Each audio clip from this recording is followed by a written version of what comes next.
Hello, America and the world. Welcome to Life After Lockup. This is the second show of our interview with Mr. Lawrence McKinney. Just to follow up on where we ended, he spent almost 32 years in prison in Tennessee for a crime that DNA eventually exonerated him on.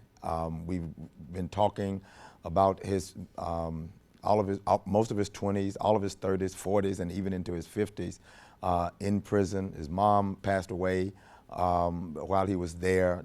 All the anger and the hostility that he was feeling because being an innocent man in a hostile situation, in hostile position there, I think any of us would be able to understand that. I want to welcome him back to this second show, and also with him this time is his wife, Dorothy. Dorothy, how are you? How are you? Doing okay. Good, good, good. I'm glad to have you on the program here. And I want to go back, Brother Lawrence, about 2001. 2001, very, I guess, a memorable time for you because that's when you turned your life around. Right. Being in that hostile, bitter, feeling like nobody cared kind of situation, knowing that you're an innocent man. How did you end up just giving all that over to God? Well, I got in some serious trouble that me and another inmate got into, and I hurt him real bad, and I got punished for that. But while I was on segregation, I sat down one day, started thinking, because I was thinking about my mom and everything. And I was saying to myself that my mom raised me up better than that everything. And you don't got a little older everything, you supposed to know better everything.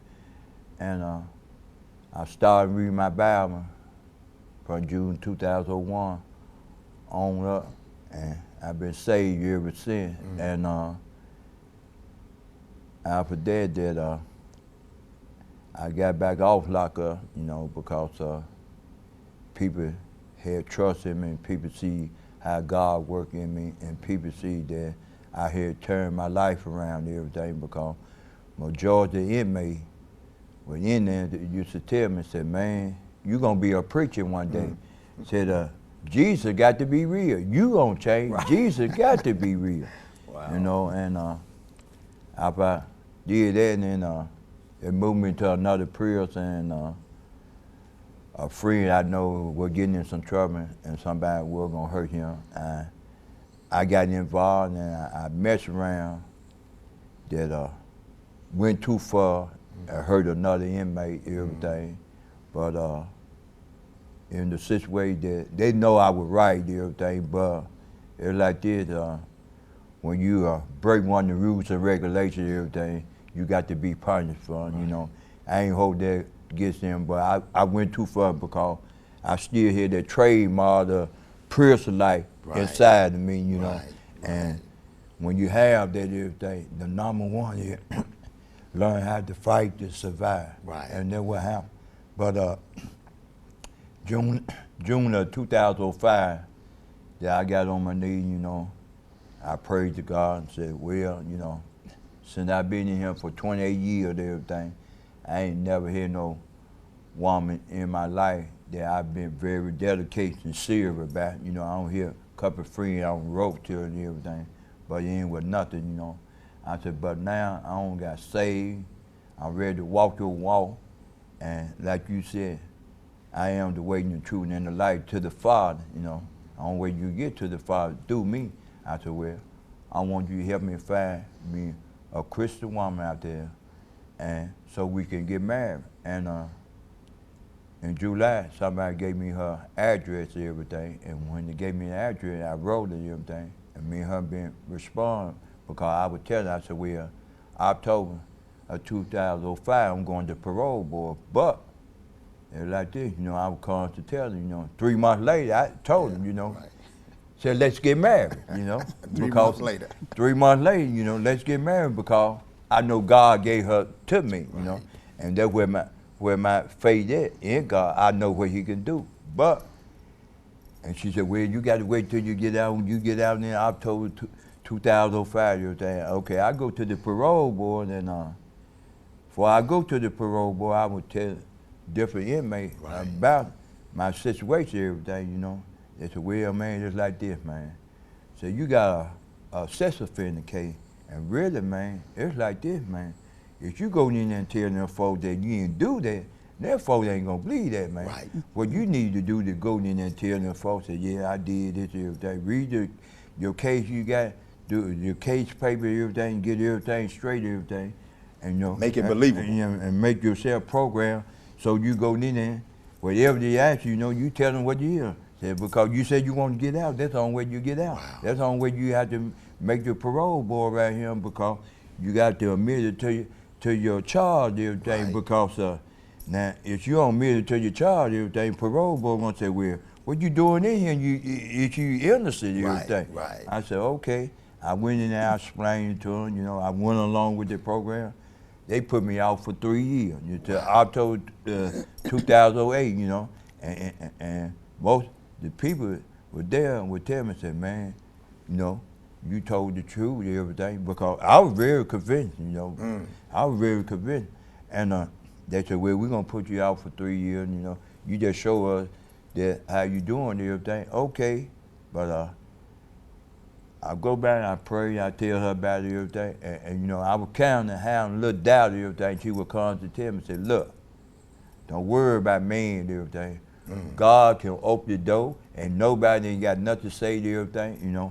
I'm calm around there, and you know, see me and her talking all the time and everything. Okay, May the 5th, on my birthday, the Innocence Project, you know, came down there and said, we're gonna take a DNA test on you, everything. Wow. And said, we're gonna take this DNA test, you know. I said, you know what day it is? They said, yeah. I said, my birthday is here.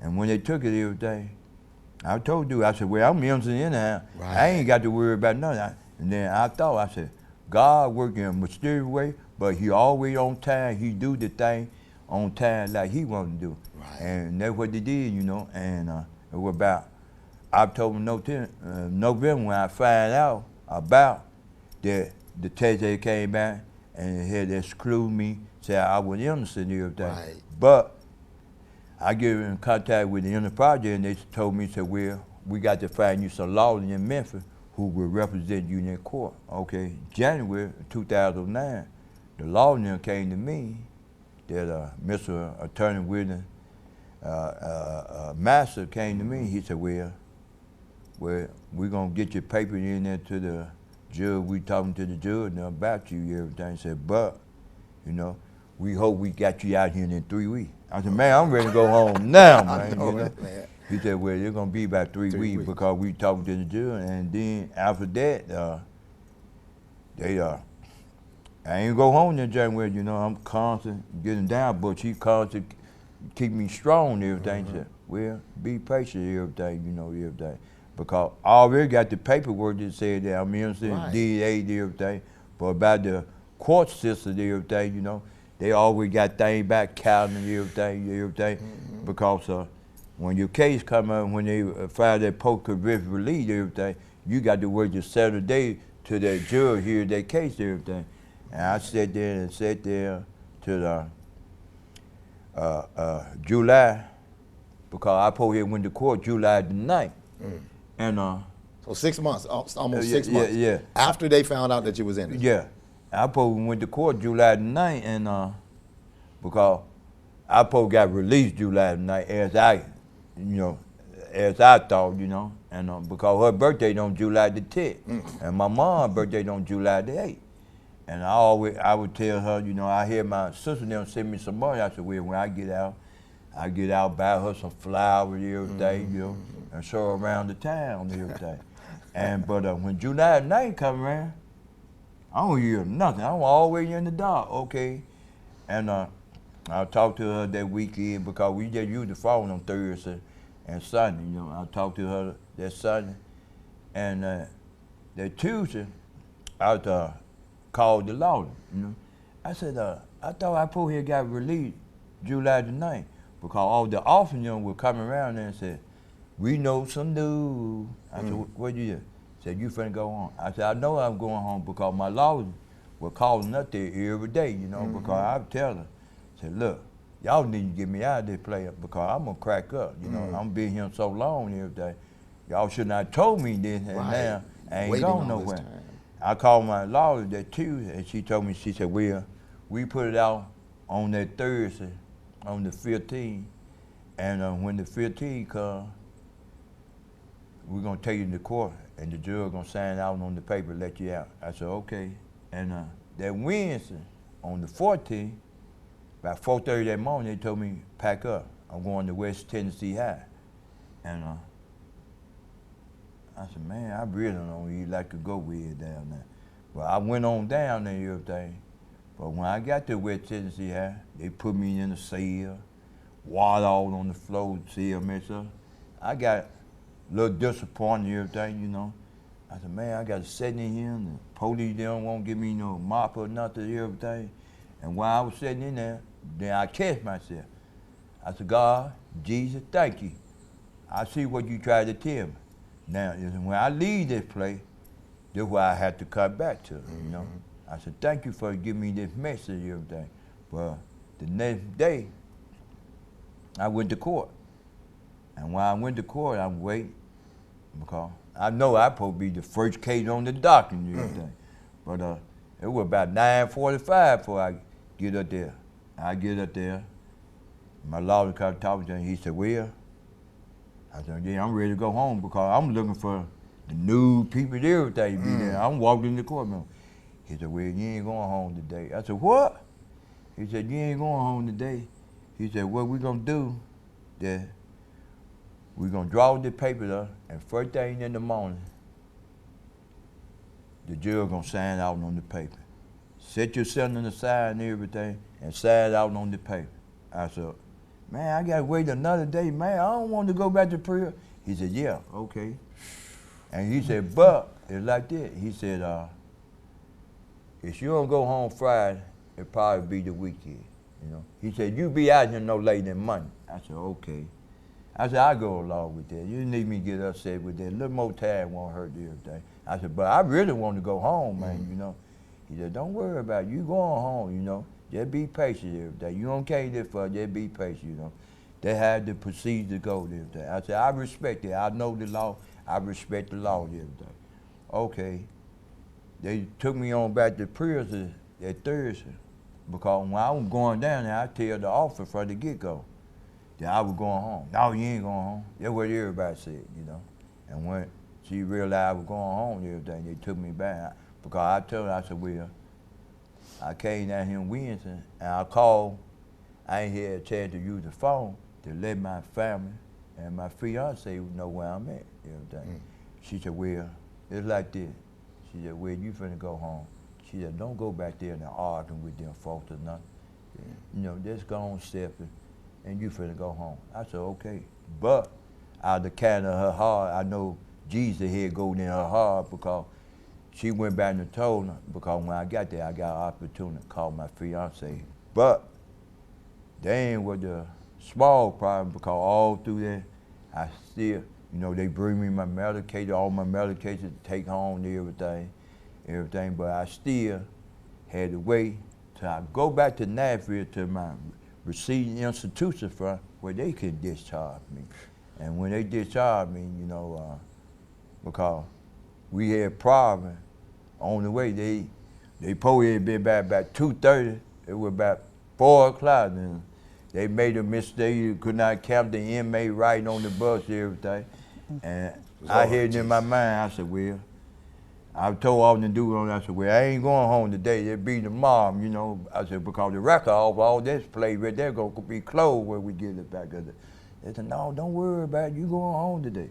I said, no, I can't believe that. But when I got there and everything, they had told me that, free man, you going home today, and we called your family. I thought they had called my sister, but I didn't know they had called my fiance and everything. But and then when they left, released me, they gave me $75. You know, $75. They gave you $75.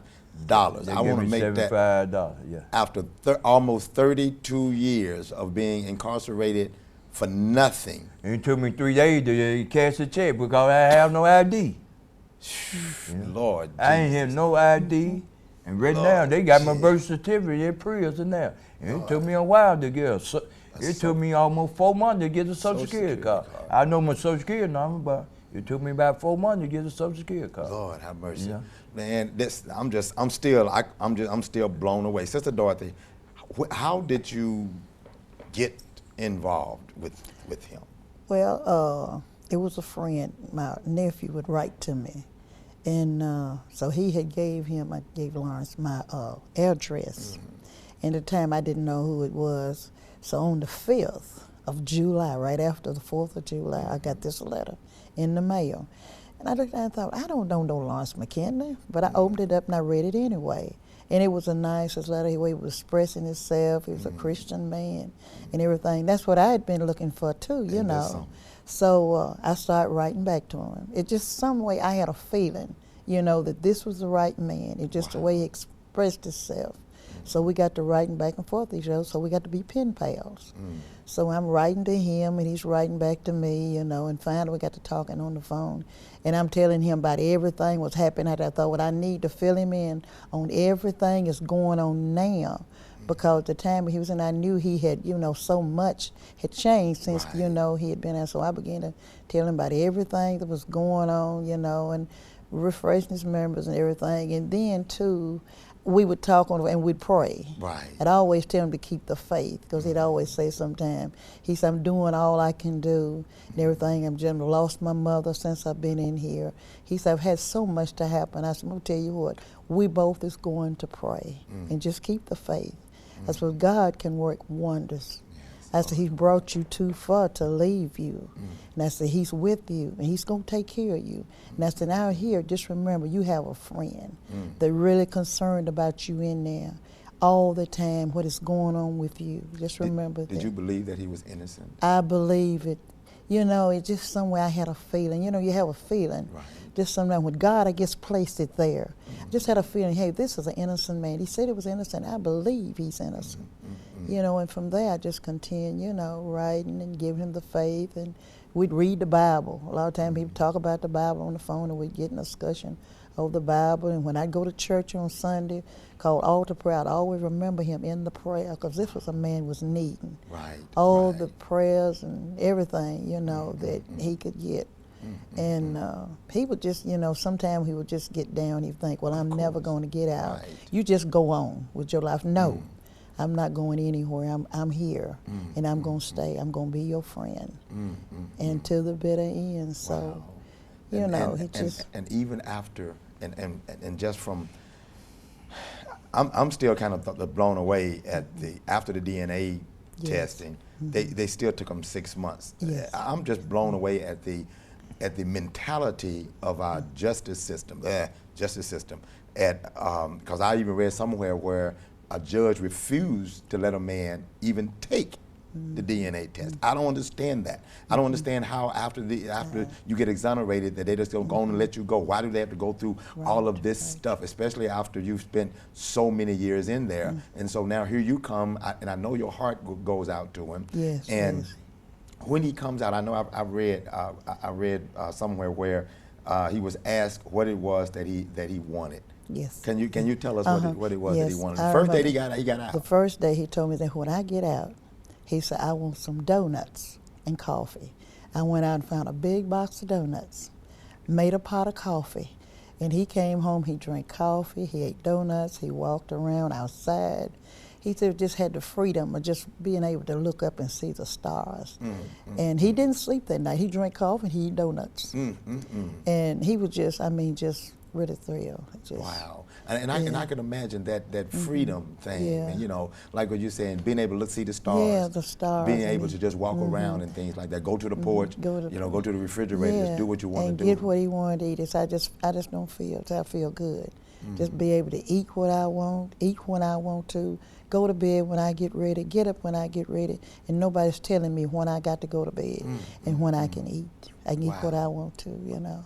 Wow. And you know, I can hear it when he sits and tells the story. I get teary-eyed, like I know you got do. this. I heard You you know, I sniffing can earlier. just imagine. I can't imagine just how hard it was.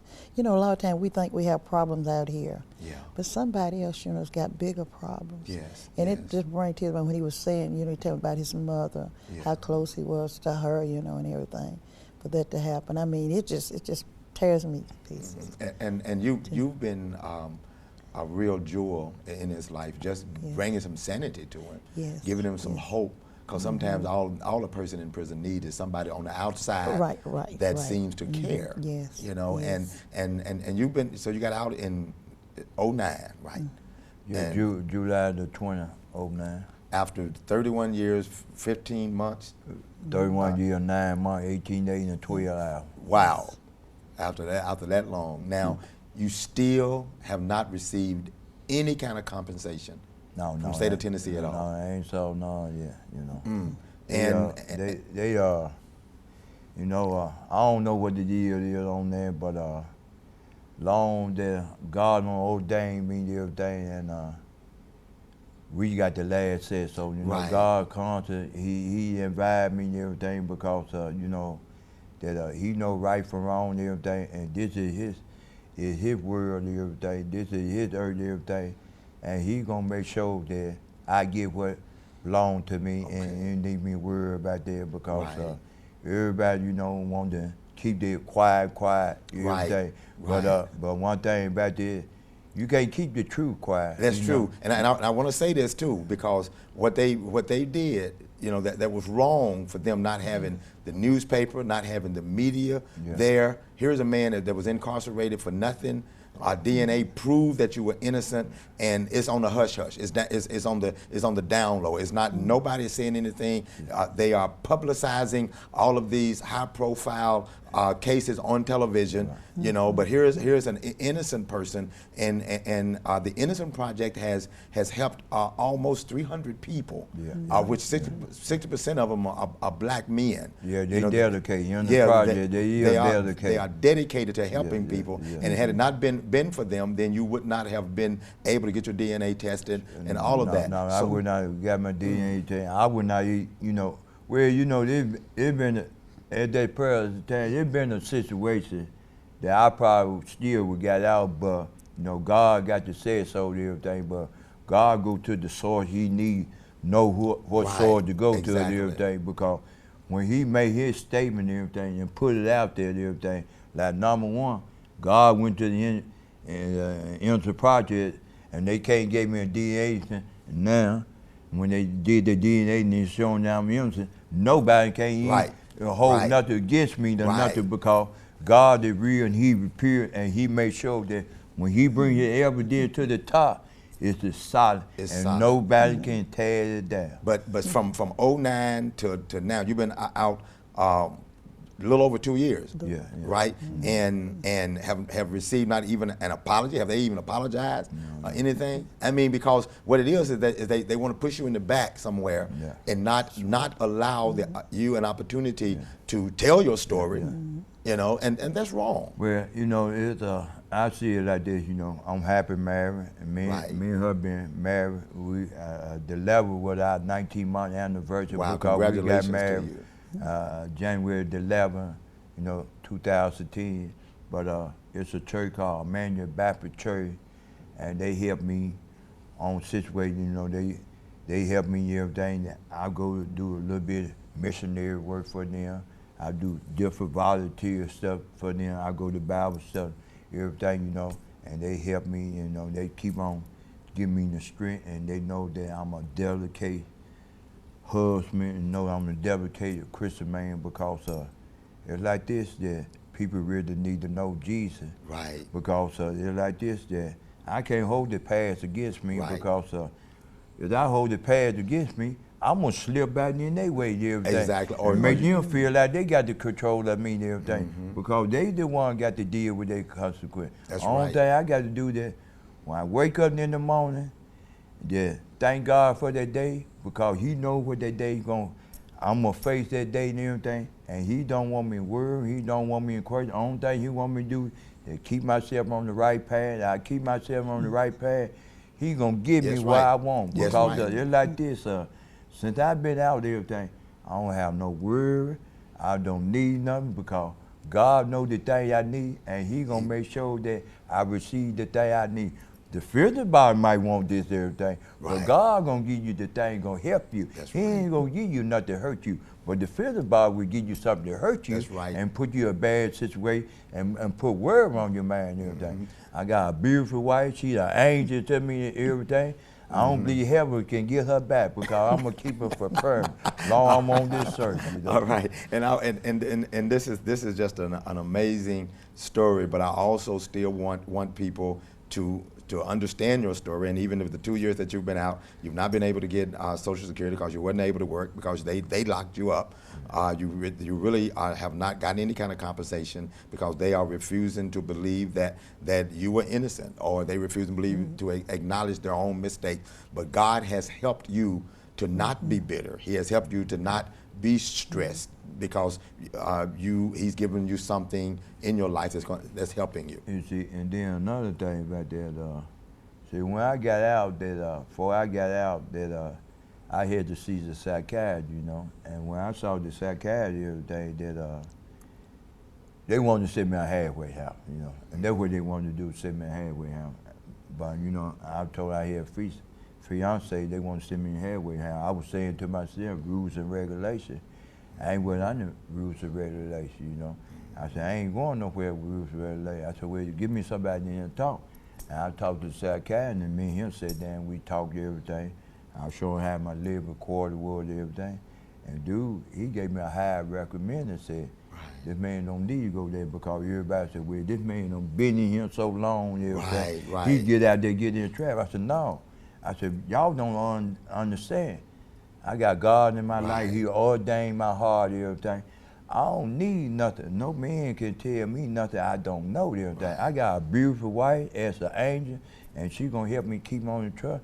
But I had to go to the mental health place to show under the federal law, try to show them that I can provide in the side all the time, and that's what they doing. Got me going there, everything. Talk to the people, everything, the show and everything. Because since I've been out there, you know, I've been doing volunteer work, you know, missionary work, you know, going to church, you know, and that's my main priority: going to church and be a husband. That's good, to man. my wife. That's Because good.